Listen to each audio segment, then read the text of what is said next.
In 1956, the Ten Commandments rose as a cinematic monument, towering sets, thunderous music, and performances that felt carved into stone. But behind the grandeur were human lives, ambition, sacrifice, quiet heartbreak, and final chapters no epic could rewrite.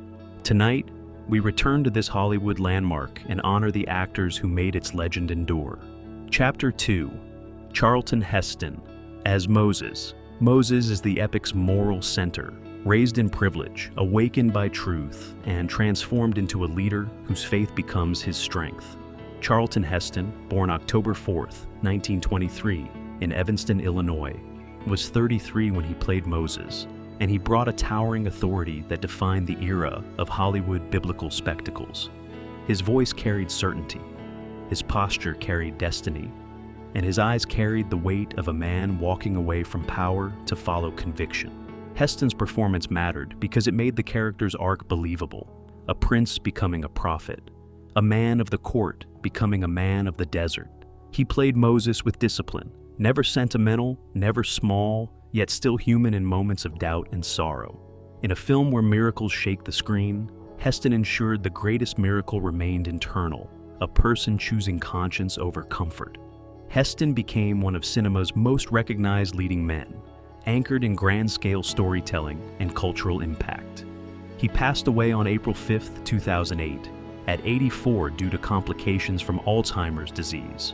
But Moses remains one of his defining images, an emblem of classic Hollywood's ability to turn moral struggle into cinematic legend. Chapter 3. Edward G. Robinson as Dathan. Dathan is opportunism with teeth, sharp, resentful, and always ready to profit from someone else's suffering. Edward G. Robinson, born December 12, 1893, in Bucharest, Romania, was 63 when he played Dathan, and he delivered one of the film's most memorable antagonists. Robinson's gift was intensity, a face that could tighten into cruelty, a voice that could turn persuasion into poison.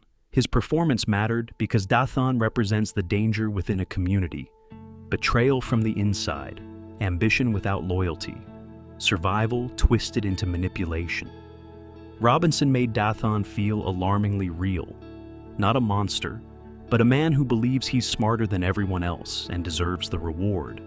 In a story about liberation, Dathan becomes a warning. Freedom can be threatened not only by tyrants, but by those who exploit fear. Robinson's career was already legendary, spanning decades and defining screen toughness long before this epic. He passed away on January 26, 1973, at 79 due to bladder cancer. Yet, Dathan remains a showcase of his mastery, classic character, acting that burns so brightly it's impossible to forget. Chapter 4. John Derek as Joshua. Joshua is youthful courage, devoted to his people, loyal to Moses, and driven by a love that gives the struggle a human face.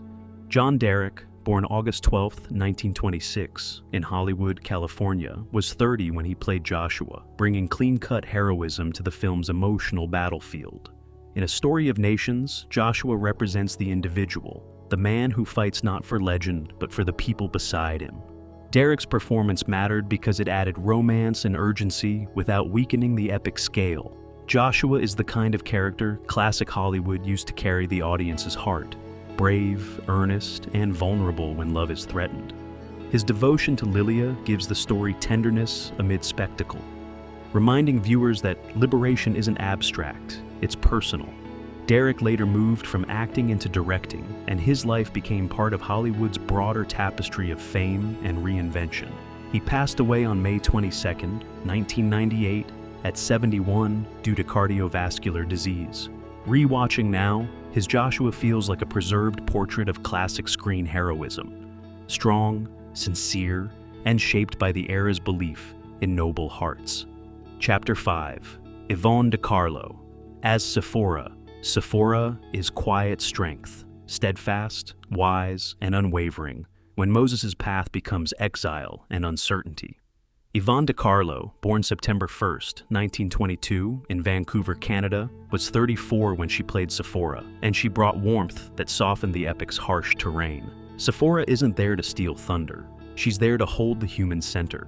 Love that doesn't demand glory, only truth. Her performance mattered because it showed devotions as courage.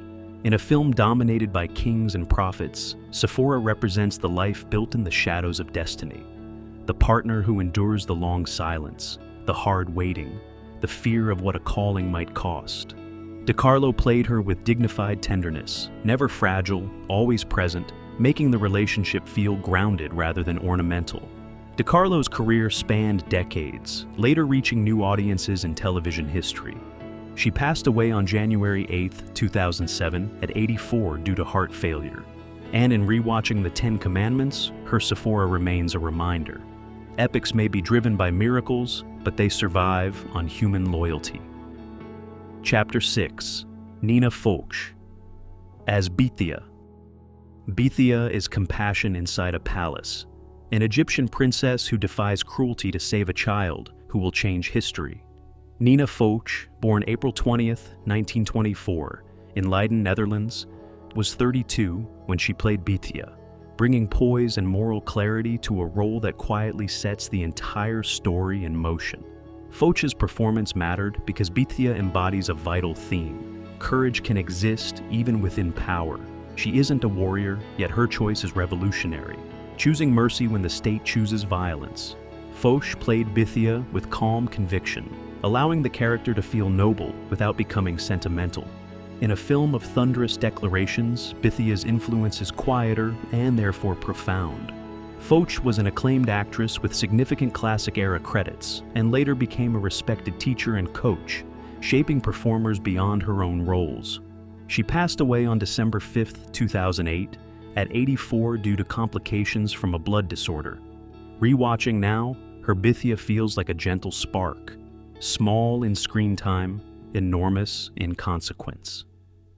Chapter 7. Cedric Hardwicke. As Seti I rules with a sense of order, powerful, measured, and unknowingly shaping the man who will later defy Egypt's throne. Cedric Hardwicke, born February 19, 1893 in England, was 63 when he played Seti, and he brought regal authority that only a seasoned stage and screen veteran could deliver. His voice alone feels like architecture, solid, commanding, unshakable. Hardwicke's performance mattered because Seti is not merely the old pharaoh. He's a portrait of tradition, a leader who believes the empire must remain intact, yet who respects wisdom when he sees it. His favor toward Moses adds complexity, power recognizing merit, even when it can't foresee the future. Hardwicke played Seti with dignity, making him feel like a real ruler rather than a plot function. Hardwicke's career was distinguished across decades of classic cinema. He passed away on August 6, 1964, at 71 due to emphysema. Yet Seti remains a vivid example of classic acting craft, authority performed not through volume, but through presence, like a crown you can feel. Chapter 8. Judith Anderson. As Memnet. Memnet moves like a secret, watchful, tense, and dangerous because she knows what she shouldn't. Judith Anderson, born February 10, 1897, was 59 when she played Memnet, and she delivered suspense with pure theatrical control. In a film of sweeping spectacle, Anderson's intensity is intimate. She makes a revelation feel like a weapon. Her performance mattered because Memnet represents how truth emerges, not always through miracles, but through human weakness, fear, and ambition. Anderson played Memnet with razor precision, every glance loaded, every step purposeful, building tension that sharpens the story's turning point. It's classic dramatic technique: create pressure, then let it snap. Memnet's role is brief in the epic scale, yet vital in its mechanism. Anderson was one of the great commanding presences of stage and film, remembered for roles that required authority and psychological power. She passed away on January 3, 1992, at 94.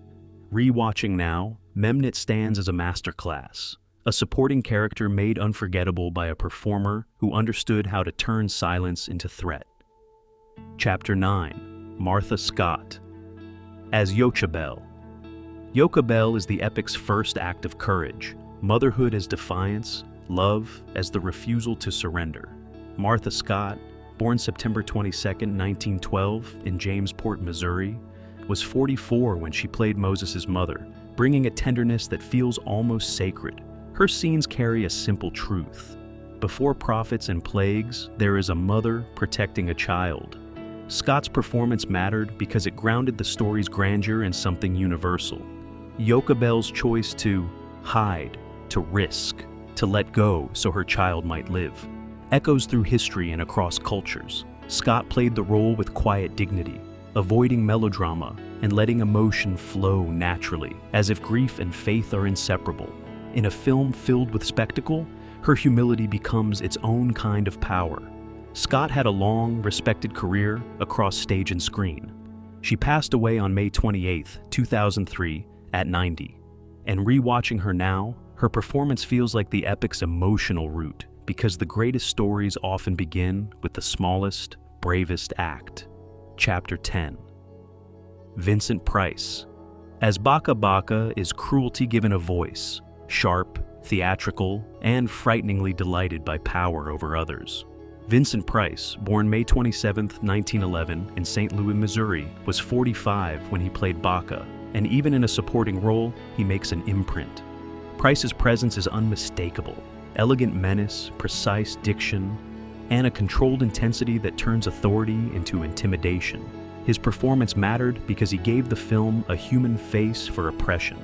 Baka isn't an abstract evil. He's the daily cruelty that makes slavery real, the overseer who enforces suffering and calls it order.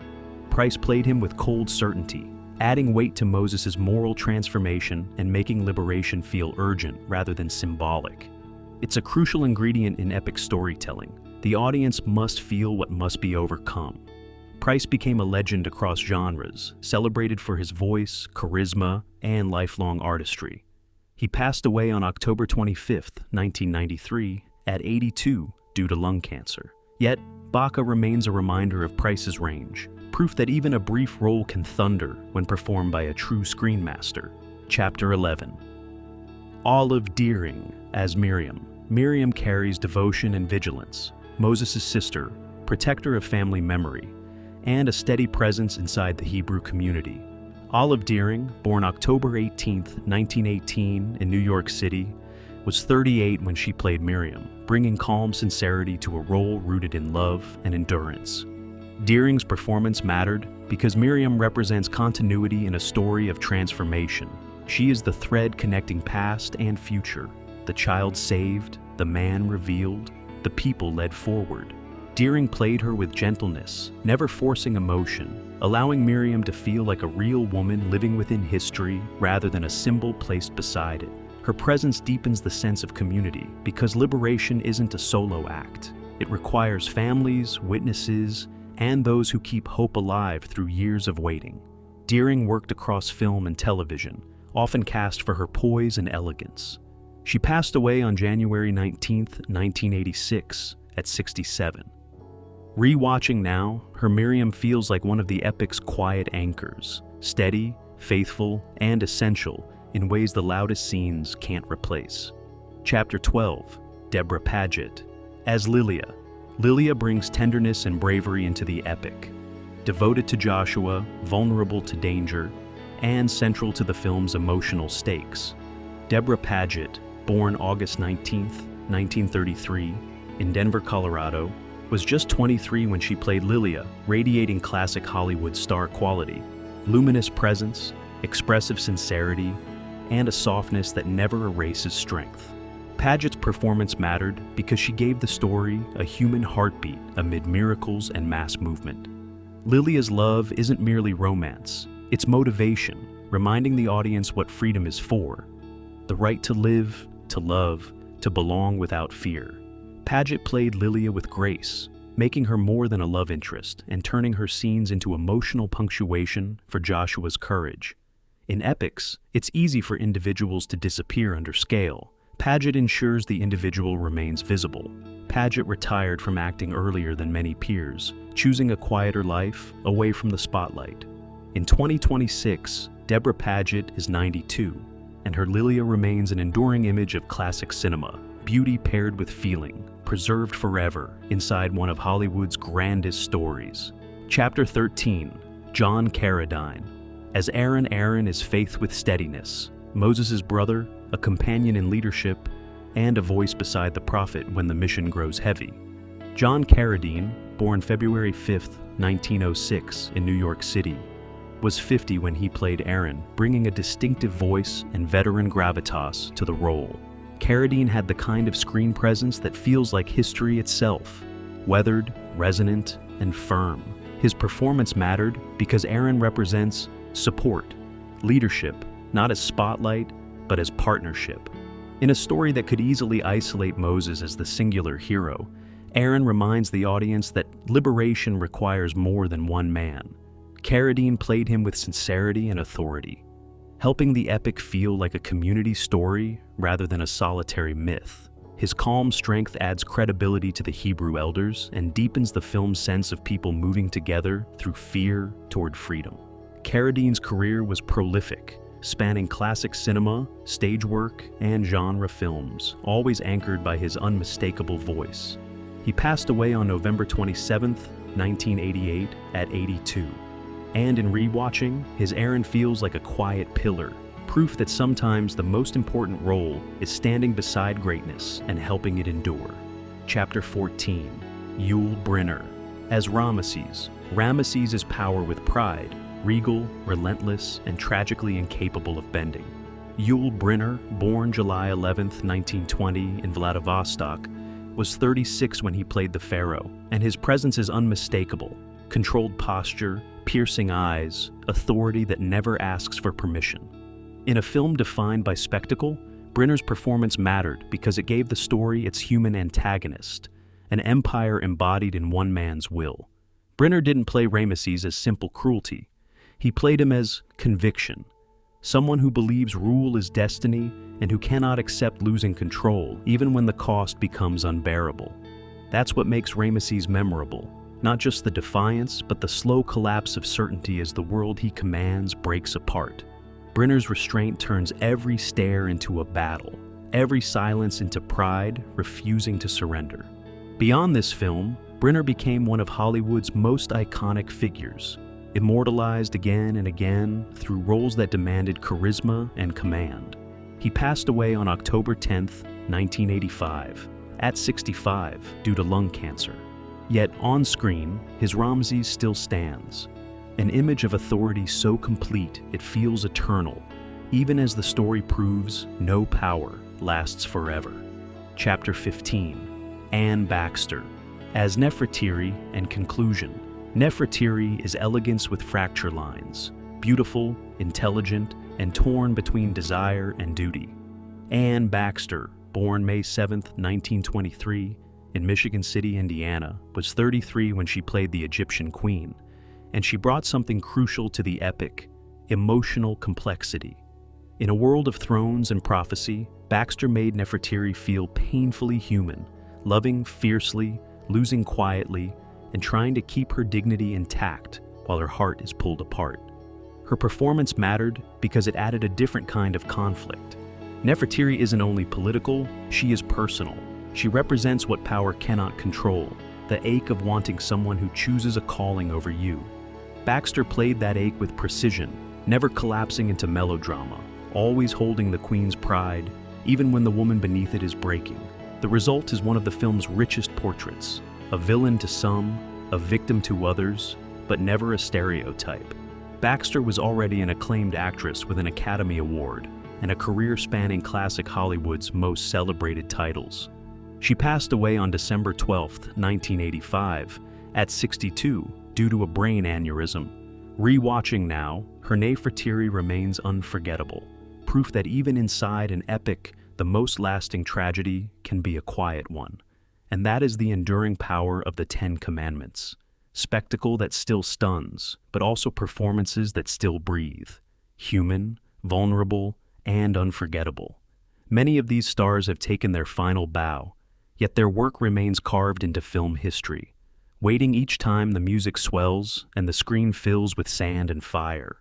If this tribute moved you, please like, subscribe,